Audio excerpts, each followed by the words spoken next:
What's up, everybody? And you're tuned in to another installment with our newest, latest, and greatest host. Today is Wednesday, October 12th. You know what that means? It's a Wisdom Wednesday. Tuned into the new XV3, the Red Zone. Why XV3?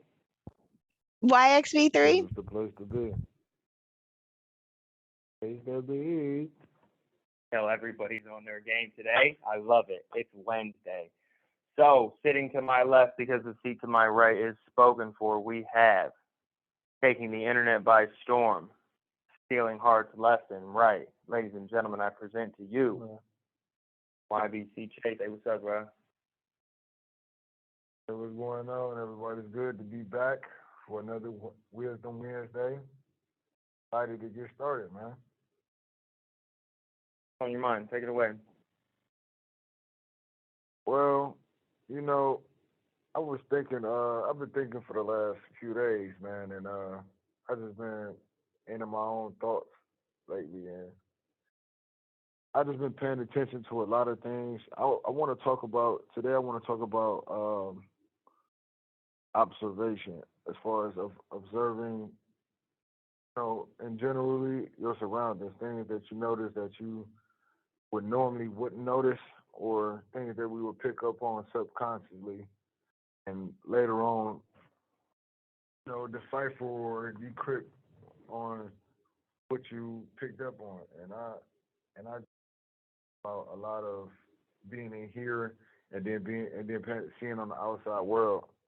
I realized, man, it's funny because out there you would think of messed up stuff going on in here, but in all reality, man, it's more stuff, messed up stuff going out there than it is here. And I'm just speaking on a personal level. It's because I've been locked up for 6 years, man, six long years, and I've noticed everything ever since the day I stepped into prison until now.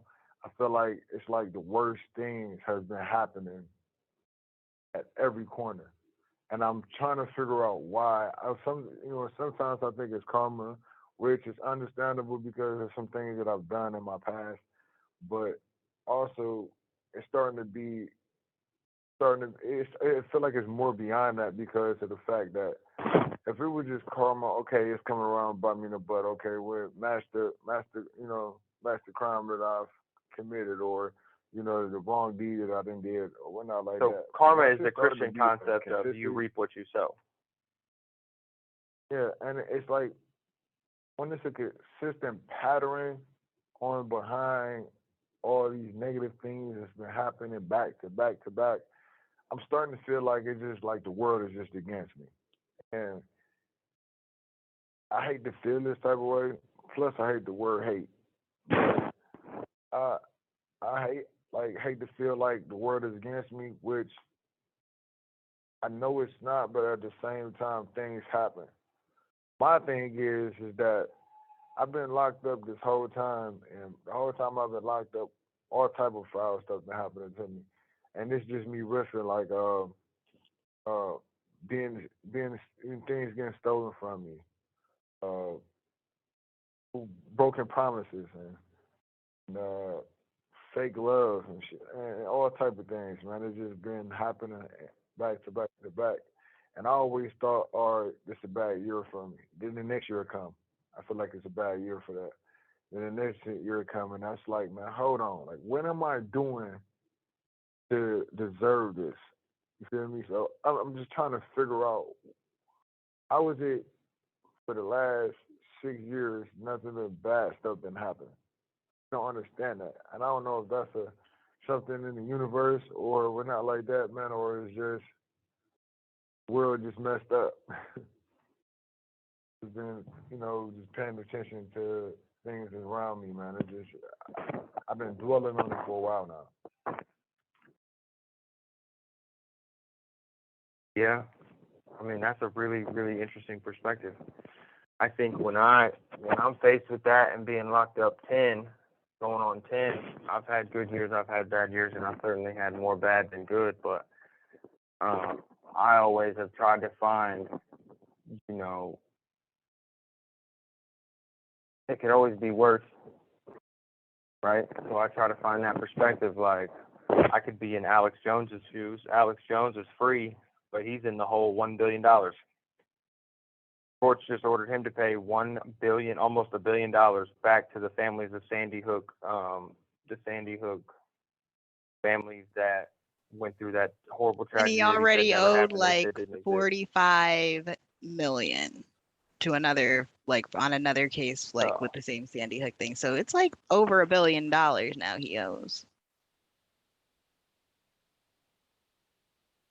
But he's free. And so what kind of freedom is it to be free in the world but still know that you have that looming over your neck? You know what I mean? And so it's the same. I look at it the same way, and I feel the same way about it. Like, it could be better, it could be worse, it could be. But I know that doesn't do very much for us in here. As far as waking up, putting the same fucking shoes on, the same uniform, walking to the same 187 steps to the chow hall, and the same Tell me about it. disgusting food, turning around, sitting on the same stainless steel bench or stainless steel stool, walking the same 187 steps back to the cell, waiting for the door to open, stepping in, locking the door. Like, it just, I mean, unfortunate. But I know that it'll serve. And one of the things that I started journaling a few years ago, and I did that because it's very easy to forget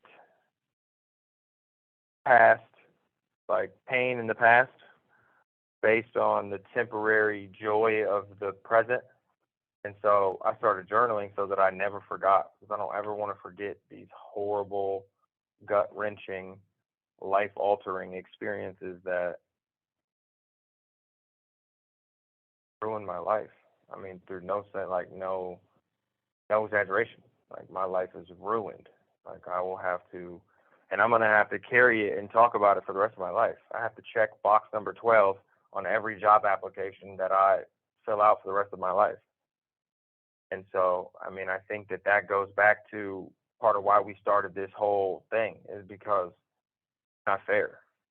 And it's not fair to make guys talk about their, determine their entire life based on their past.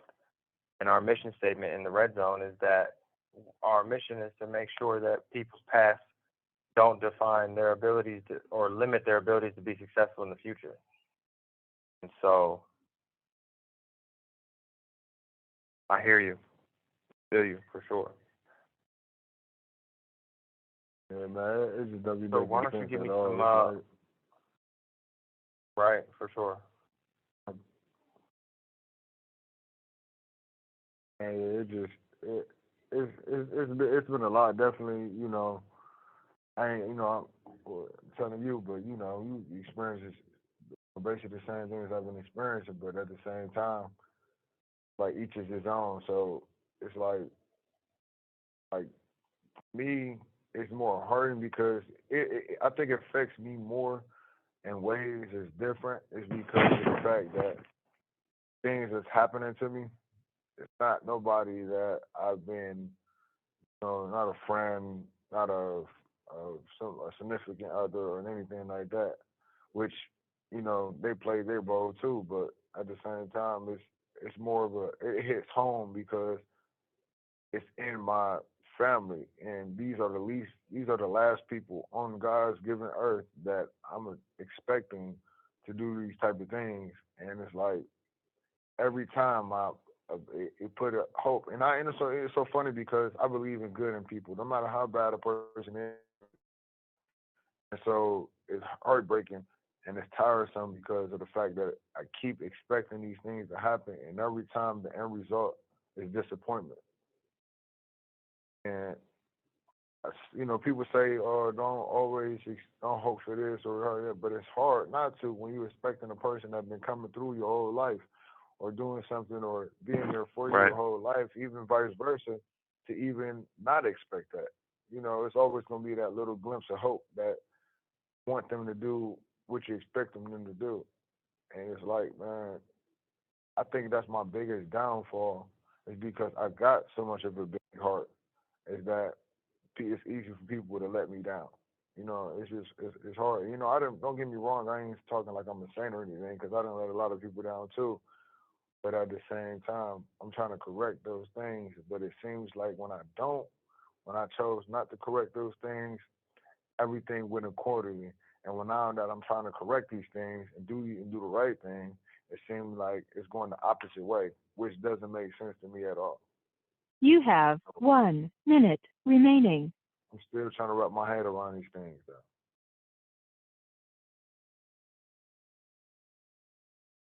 All right, so you heard her. We got 60 seconds. We got 1 minute, so we're gonna wrap up. We're gonna call back. While we're going, give them something to think about, Chase. Let's talk about the wisdom of right and wrong. I think some of this goes back to yeah, we'll talk about exactly that. Doing the right thing and you're getting the wrong answer. You're getting the wrong response. We'll talk about that when we come back. You're listening to the new and improved XV3, the Red Zone. Stay with us. We'll be right back. Thank you for. What's up, everybody? We're back. It's your boy Chase, listening to XV3, the Red Zone. Now, we were talking about before the break. We had a question. You know, Chief had a question about rights and wrong, and we wanted to talk about a little bit about right and wrong. You know, and man, we pretty much know what right and wrong is. I mean, it's a choice between. But how do we good, determine? bad. How does one determine? You know, really, some things sometimes, man, it's a in that question is a little bit of a gray area. And the reason I say this is because a lot of times choices in life can be you can be put in a situation where you have to choose bad in order to do good, and sometimes good can be bad. So it all depends on how and what you do about going about is the bad situation, wrong because, and is good right? Yeah, and it's still, but it don't take away from the wrong or the right. It's just a little, like I said, it's a little bit of a gray area. And so, if, say for instance, if somebody that I'm close to or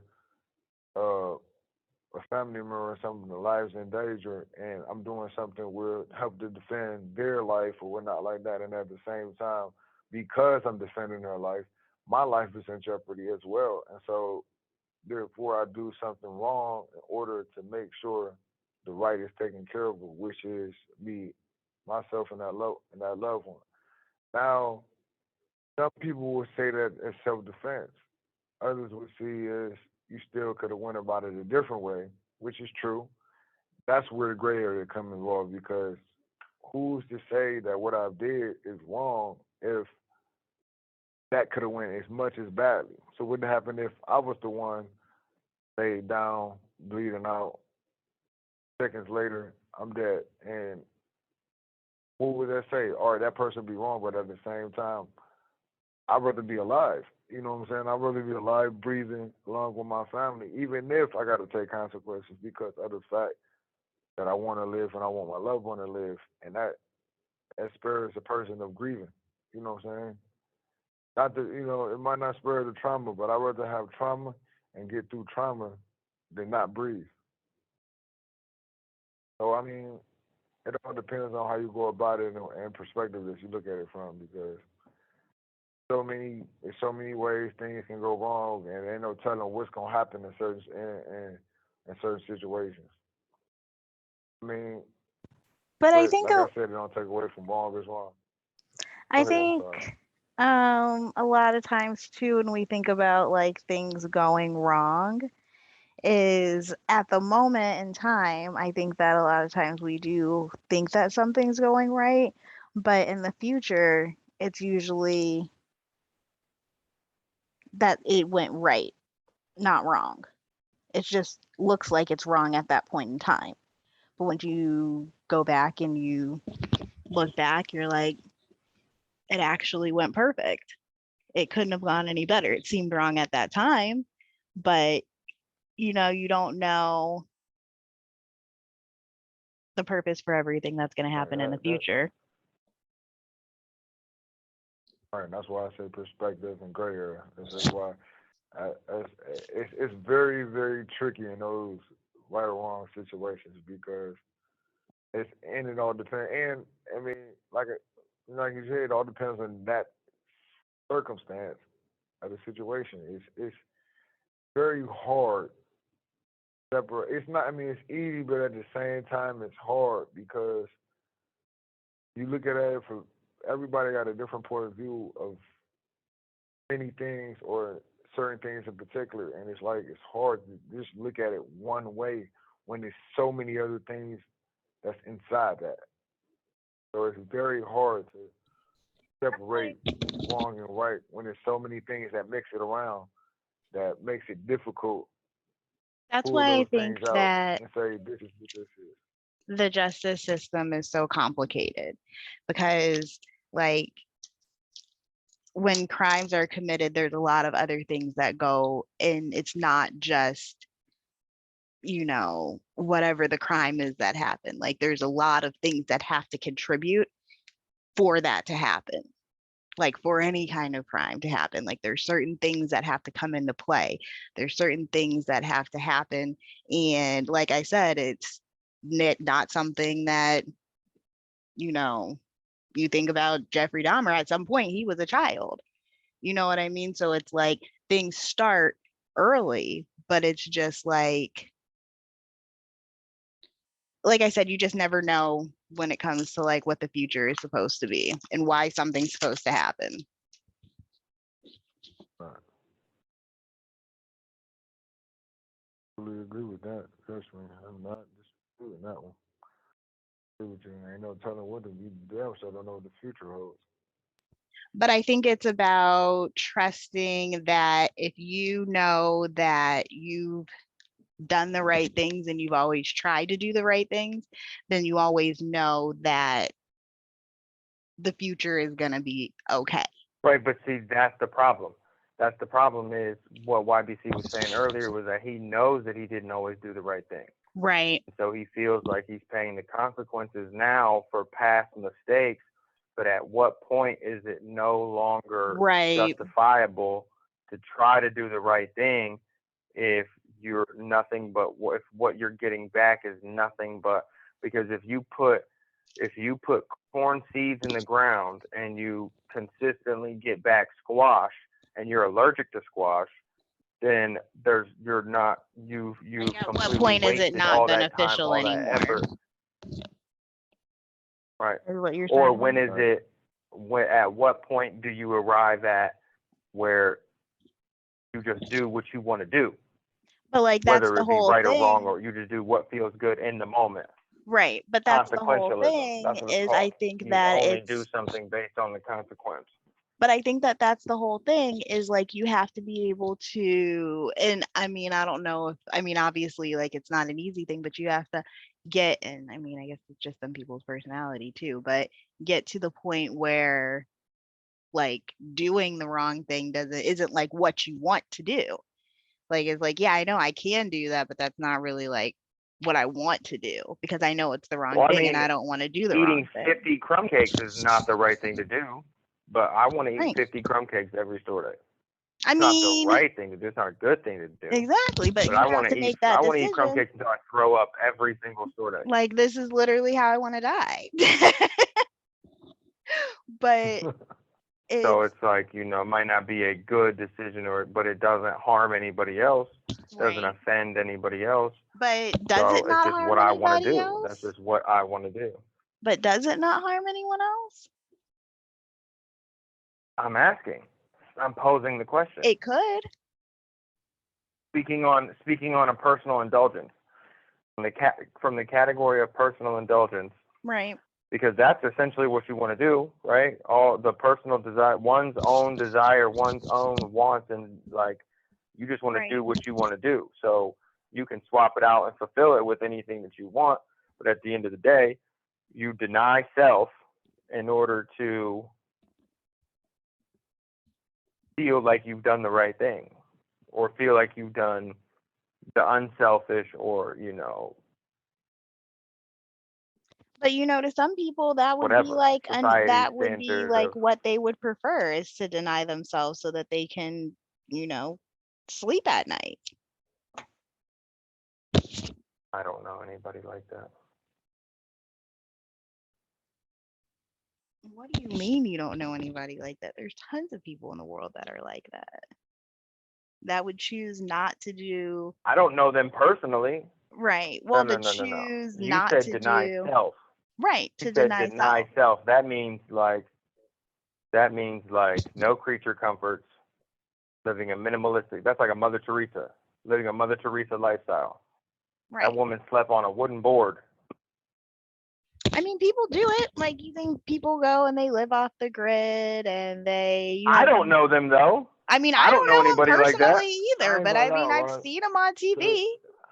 Like, you have minimalists that To just like to be live honest, with the I bare think minimum. I don't think living off the grid is what I'm getting is it's not a bad thing at all. It don't sound like a bad thing. I mean, to some people, because some people not. But for a guy like me, if I had a chance to live off the grid and be away from it all, I would enjoy that because it not I would only love that.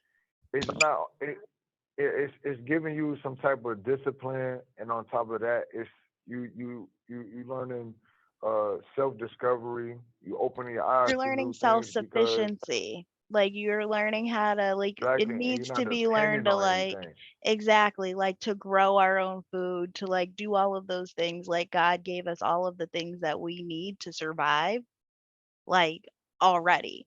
So we can grow our own food. We can do all of those kind of things and be completely self-sufficient and not have to depend on the grocery store, not have to depend on, And that's just anybody.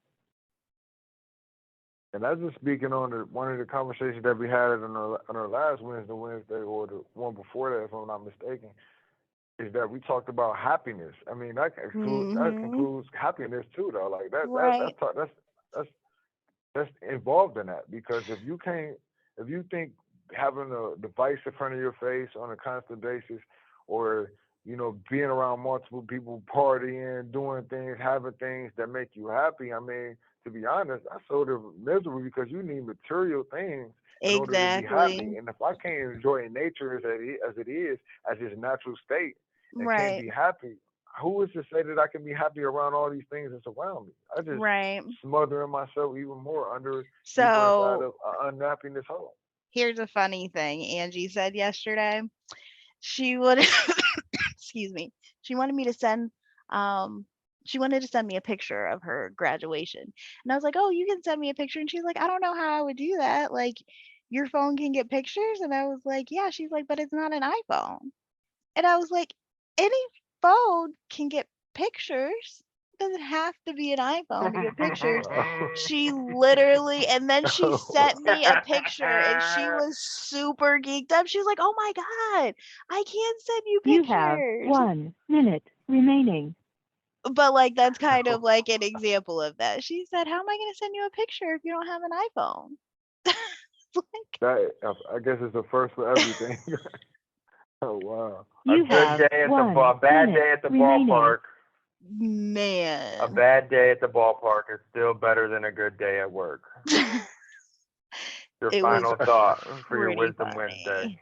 Get outside, have some fun, appreciate the sunrise, Yeah. appreciate the sunset, Enjoy yourself. Take the man. time. Enjoy yourself. to appreciate you, appreciate yourself, and be glad that you're not Alex Jones, because who wants to Man, be underneath a $986 million bill? Oh, Could always nobody. be worse. That's like being in prison. Final thought, Joe. ooh, Take it away. natural prison. Man. Final thoughts, man. I have to say, Yo. man, positive thinking, man. It's key, because that's the only thing that gets me through the day is positive Thank you thinking. for Knowing using that GTL. knowing that my greatness is yet to come. So everybody, you've been listening to XP3, The Red Zone. We'll see you next time on Friday, which is Florida Friday. Have a nice night.